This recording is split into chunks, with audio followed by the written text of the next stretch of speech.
Sir আমার নাম শ্রীযুক্ত সাধন সরকার। সাধন সরকার, আপনি কোথা থেকে আসছেন? স্যার আমি হুগলি জেলার অন্তর্গত পান্ডু শহর থেকে আসছি। পান্ডু শহর থেকে আসছেন। আচ্ছা, আপনার সম্পর্কে কিছু বলুন। স্যার আমার নাম শ্রীযুক্ত সাধন সরকার। আমার পিতা স্বর্গীয় নিতাই সরকার। ছোটবেলা থেকেই আমার স্বপ্ন ছিল পরিবারের জন্য কিছু করার, নিজের পায়ে দাঁড়ানোর এবং সমাজের জন্য কিছু করার। সেই লক্ষ্যে আমি পান্ডুয়া শশীভূষণ স্যার উচ্চ বিদ্যালয় থেকে মাধ্যমিক উচ্চ মাধ্যমিক এবং বিজয়নগর মহাবিদ্যালয় থেকে আমি বাংলা বিষয়ে স্নাতক পাস করি এবং 2021 সেশনে আমি আমার ডিএলএড কমপ্লিট করি। বর্তমানে আমি টিউশন পড়াই আর অবসর সময় আমি আমার পরিবারের সঙ্গেই সময় কাটাই। আচ্ছা, আপনি বর্তমানে টিউশনে পড়ান, তাই তো? কোন ক্লাস পড়ান? স্যার আমি একবার বিপি থেকে ক্লাস 10 অবধি। ক্লাস 10 অবধি পড়ান। আপনার প্রিয় সাবজেক্ট কি? স্যার যেহেতু আমি বাংলা বিষয়ে অনার্স করেছি সেহেতু আমার প্রিয় বিষয় বাংলা। বাংলা। আচ্ছা, রবীন্দ্রনাথ ঠাকুর ওনার লেখা দুটো ছোট গল্পের নাম বলুন তো। একটা হচ্ছে পোস্টমাস্টার আর একটা হচ্ছে কাবুলিওয়ালা। কাবুলিওয়ালা। হ্যাঁ স্যার। আচ্ছা, রবীন্দ্রনাথ ঠাকুর কোথায় জন্মগ্রহণ করেছিলেন? রবি ঠাকুর জন্মগ্রহণ করেছিল কলকাতার বিখ্যাত হচ্ছে জোড়াসাঁকো ঠাকুর বাড়িতে। আচ্ছা, বাংলার কোন মাসে জন্মগ্রহণ করেছিলেন? বাংলার কোন মাসে?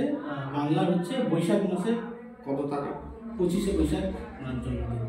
আচ্ছা আচ্ছা, ধরুন আপনার ক্লাসে কোনো ছাত্র বা ছাত্রী প্রচন্ড পরিমাণে ডিস্টার্ব করছে, সেক্ষেত্রে আপনি কি ধরনের স্টেপ নেবেন? দেখি যদি একটা বা দুটো বা অনেক ছাত্রছাত্রী যদি খুব গোলমাল করে তাহলে আমি প্রথমত তাদের কাছে যাব। কাছে গিয়ে নিজের সন্তানের মধ্যে তাদের পাশে বসে তাদের সমস্যাটা কি, তারা কেন গোলযোগ তৈরি করছে সেটা আমি প্রথমে খোঁজার চেষ্টা করব। যদি দেখি যে আমার পড়াশোনার প্রতি ওরা ততটা আগ্রহী হচ্ছে না, অন্য কোনো বিষয়ে আগ্রহী হচ্ছে, তখন আমি ভাববো যে আমার নিশ্চয়ই আমার পড়ানোর পদ্ধতিটা একটু গণ্ডগোল হচ্ছে। তখন আমি ওদের চাহিদা মতে খেলার ছলে ওদেরকে আমি তখন নিয়ন্ত্রণ করতে পারবো।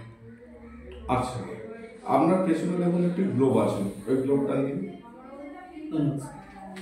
নিন। আচ্ছা, বসুন বসুন। ধন্যবাদ।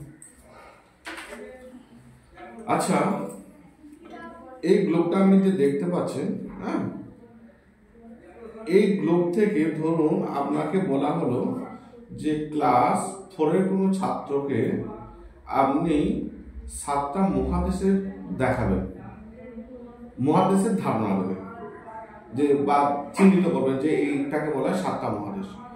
আপনি 7টা মহাদেশের নাম বলতে পারবেন? বলুন। এশিয়া, আফ্রিকা, ইউরোপ, উত্তর আমেরিকা, দক্ষিণ আমেরিকা,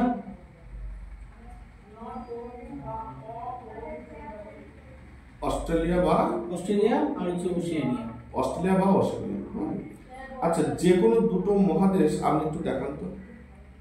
আচ্ছা, প্রথমেই আমি ছাত্রছাত্রীদের আমি জানিয়ে রাখবো যে এই যে গ্লোব বা পৃথিবীর যে ক্ষুদ্র মানচিত্র বলা হয়, এটা হচ্ছে বিভিন্ন রং দিয়ে বিভিন্ন জায়গাকে বোঝানো হয়।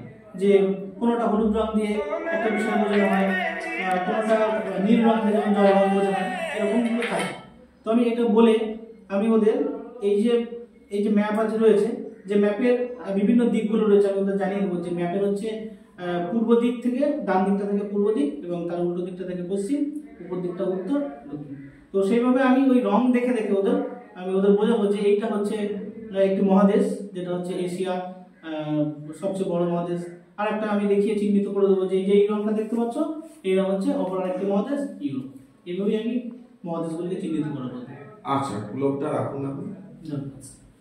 আচ্ছা, ধরুন আপনাকে ভারতবর্ষের মানচিত্র আঁকতে হতে পারে, কোনো 4-এর ক্লাসে বোঝাবেন বা 5-এর, আপনি মানচিত্রটি আঁকতে পারবেন?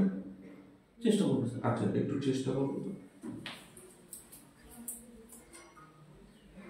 ভারতবর্ষের মানচিত্রটা আঁকবেন।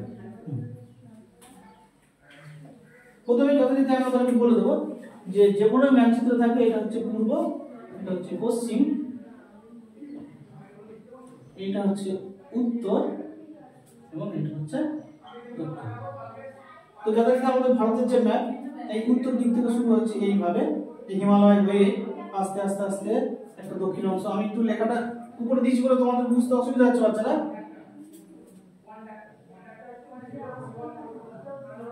এই খানিকটা ঠিক